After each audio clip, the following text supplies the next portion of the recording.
I want to take a moment to remind everybody that we still are just about 200 days into the immigration enforcement operation from the federal government that has caused great strife in our city, compromised our quality of life, and put many of our neighbors and many of us at risk. And so we have a testimonial from a community member from Council District 11. So I'll yield the floor to Councilmember Park.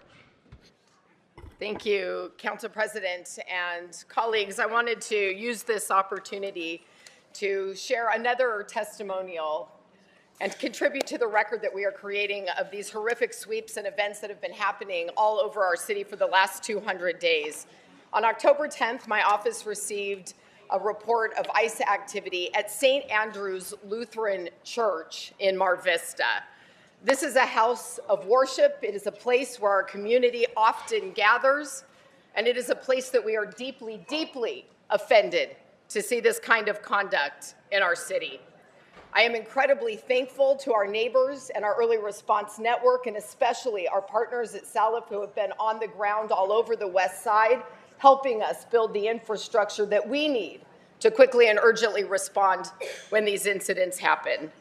It's an honor today to be here to introduce Pastor Damian Newton, Damian Newton and Pastor, I got this completely wrong. Caleb Kramer and Kim Newton. Kim Miller. My apologies, you're out of order today, but they were there on the ground and have been absolutely instrumental in our efforts to document what has occurred. So, Kim, would you like to start? Yes, please. Please tell us. Thank you so much. I live across the street from St. Andrew's Lutheran Church in the Mar Vista area. I'm just a homeowner in the area. It's a peaceful, great neighborhood. We have a school at one end. We have St. Andrew's at the other end.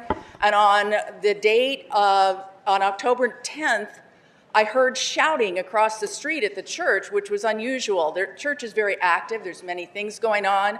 My dogs were barking.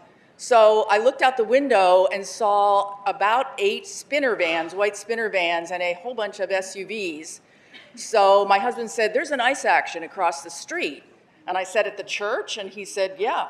So I grabbed my phone and I ran down to the street and I stood in the middle of the street and I filmed as long as I was out there and as long as they were out there. I saw about, I'm going to say 15 law enforcement types fully masked, had their guns. One had their gun out. They were arresting or had arrested neighbors, people in my community, gardeners, people that were just going to work that morning. It looked like they had picked up 15 or so people. They were zip tying them.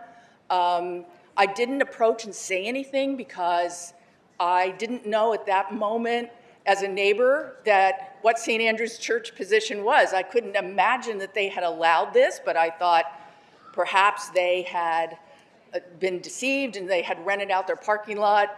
But I called St. Andrew's shortly after that. I filmed the whole thing. I turned the film over to Councilman Park's office, and I, as a neighbor and a community member, I'm horrified that this is going on in our community. It shouldn't go on anywhere in our community. It's wrong. It's just wrong. I don't attend St. Andrew's. I attend a different community church in Santa Monica, but St. Andrew's has been a great neighbor. I remember during COVID, they had all the little kids in the neighborhood come over and they were allowed to play in the parking lot. So it's very important to me that we make a record of this and that it shouldn't happen anywhere in our community. We're one community, we're not different communities, and most of us, at least in my neighborhood and people I know, are not in favor of these raids. They think they're terrible and they want them to stop. Thank you. Kim, thank you so much for having the presence of mind to document what you saw and for your advocacy for members of our community. Damian, thank you so much for being here today, and we look forward to your testimony as well. Thank you. Yeah, it's weird to be on this side of the dais. So obviously the church was not aware that this was going to happen. We don't know why they chose our church parking lot to do this action. Maybe it's because it was out of the way. Maybe it's because we've been very outspoken about our support of immigrant and refugee communities over the years. And I think it's also important to notice that the North Westdale portion of the Mar Vista community is not a neighborhood of just white single-family homeowners. In addition to the diverse tapestry of people that live in the neighborhood, we do have an elementary school a quarter-mile away. We do have a middle school a half-mile away.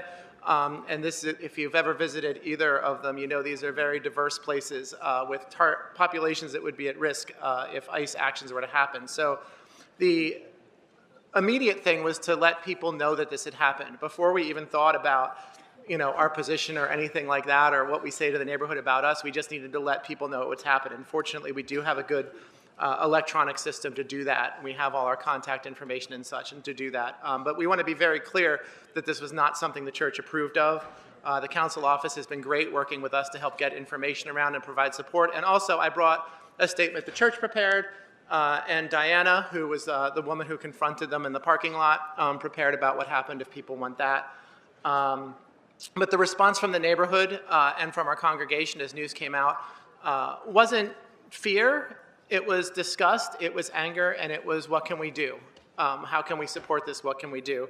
And if it's okay, I'll hand that off to Pastor Caleb to talk about what it is we're doing.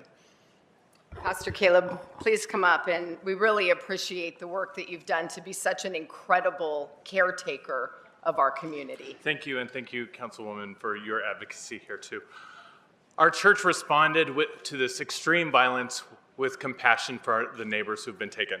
Let me be clear, what happened in a church parking lot is not really the issue. What the issue is that people are being taken from our community. We need to keep the focus on the neighbors who are being abducted, disappeared, without any way to contact them or legal recourse. Our community responded with supporting the organizations in our community that are actually doing the legal response work necessary. I want to bring attention to this matter today, not because of something that happened at our church parking lot, but something that will happen at more places in our city that are not city controlled, more private properties where they're gonna show up. They don't care about the rules anymore. They're going to come wherever they want. So we need to be ready. We need to film like Kim did. We need to show up with policy. We need to establish protocols with LAPD so that they and faith communities know how to respond. We need to do all of this.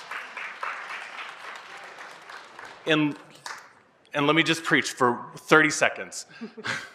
In Luke chapter 17, we hear about this story where two people are in bed and one is taken, and two people are working and one is taken. And a lot of us learned this as a rapture story, and we heard it as like a holy sort of moment. But what is happening right now is an evil rapture. And it is happening in our city, and it is happening in our country, and we need to respond.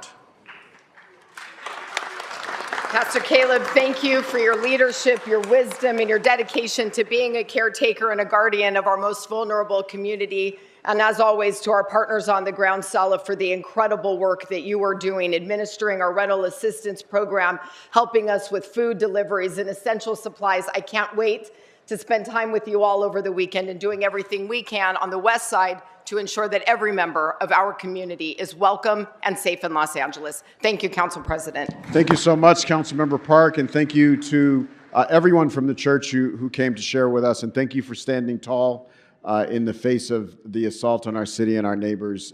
It means a lot to all of us, and we will not ever forget it.